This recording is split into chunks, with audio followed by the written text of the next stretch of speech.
Alright, so I'm now going to make a big video. It probably won't be longer than 5 or 10 minutes. As you can see, I'm facing a different angle, but I'm in the same yard. Alright, so the reason I'm doing this from this angle is because I'm closer to the house. In case it starts raining, I can slap my computer down and save my machine. Cell phone optional because it's already messed up as it is, so hopefully I'll be able to fix that. I'm not going to do any weapons tonight. I'm not going to put on the Scarlet Spider suit. If it doesn't rain tomorrow, that plan is probably going to happen where I just film more Scarlet Spider footage, and eventually if I can find a bad guy, I will do that. So for now, we're going to talk about short range fighting. Short range kicks, short range punches. I don't know how much of my body you're actually going to be able to see. So if I had to step back or if I had to step forward to adjust, to explain what's going on, here's the thing. Alright, so for those who have studied Wing Chun, you know, boom, boom, boom, boom, those are your short range punches. Boom, boom, boom. Like patty cake for short range. Alright, so this is the honor of my friend here on Instagram. We talked about 2 weeks ago, and he's a big guy. So I was teaching him what I would teach anybody, because I don't discriminate. If you're a tall guy and you're fighting a short guy who doesn't know Wing Chun won't expect a guy 6 foot better to do Wing Chun. So a lot of Wing Chun and a lot of Gung Fu, which is short, rapid, and direct, and a lot of short kicks, so that you can't see my body, but the kicks aren't really extended.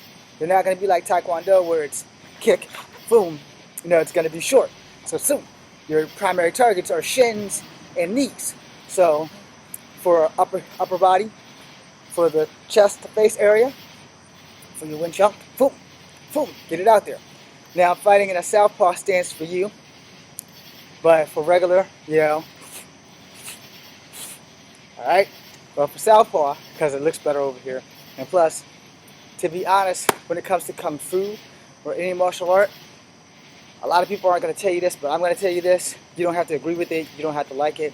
I'm going to tell you honestly, specifically for those who do Kung Fu, for those who do Wushu, or at least the shit that I study, your dominant hand, if it's the closest to the target, it's the one you're going to use.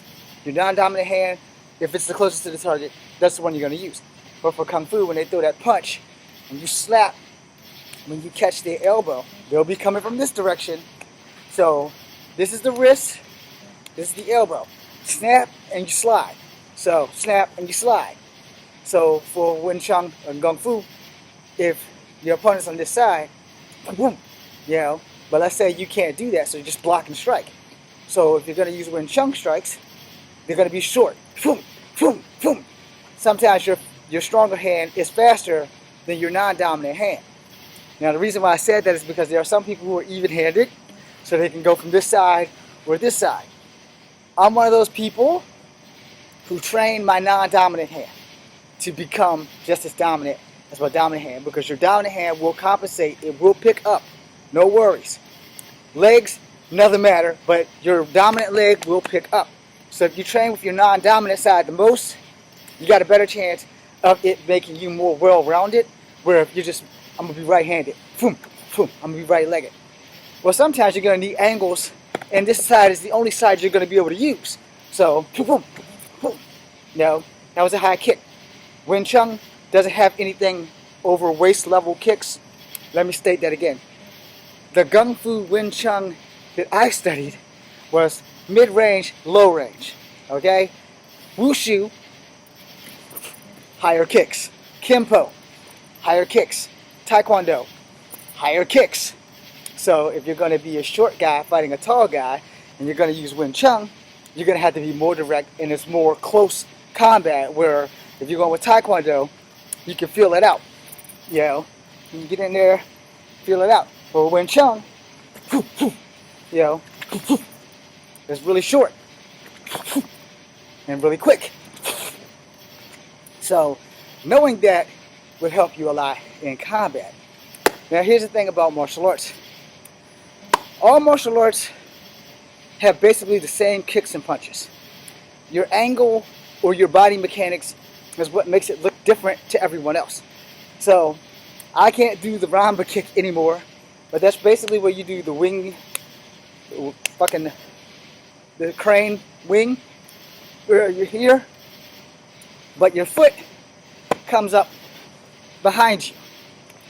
Not with these hips. They're done. So I'm not allowed to do a lot of stuff anymore just because of the hip replacement over here and hip replacement needed over here.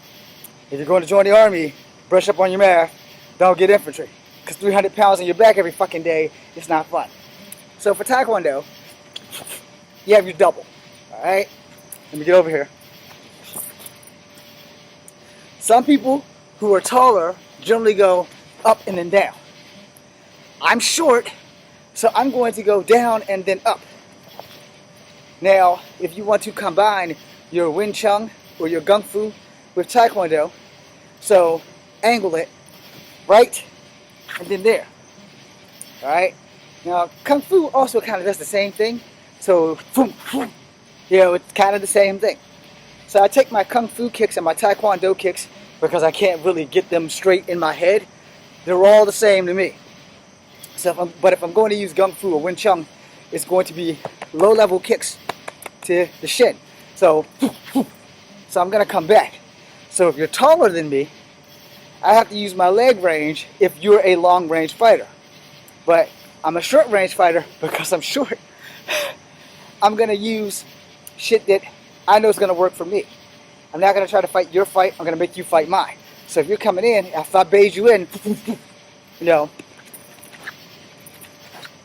I'm going to get back to where I need to be. I'm sucking on a mitt. So anyway, if we're going to use snake, make sure your mouth's open. So if you're going to use snake, and I'm combating you with snake, you know, snake's a short creature. It's a short range attack for snake, right? So I'm going to use crane. I'm going to make sure you see the beak is closed. You know,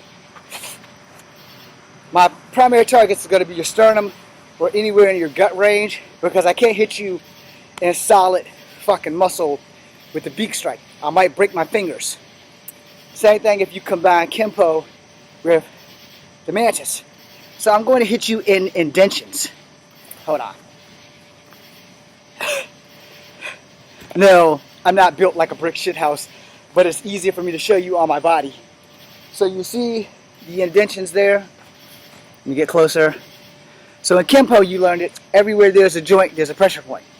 For those who don't believe in pressure points, ignore this part.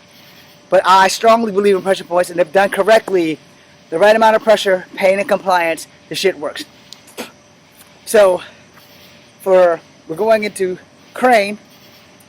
This is the snake. This is the crane. See the snake, crane, snake, crane, snake, mantis. So, both of these are short range attacks.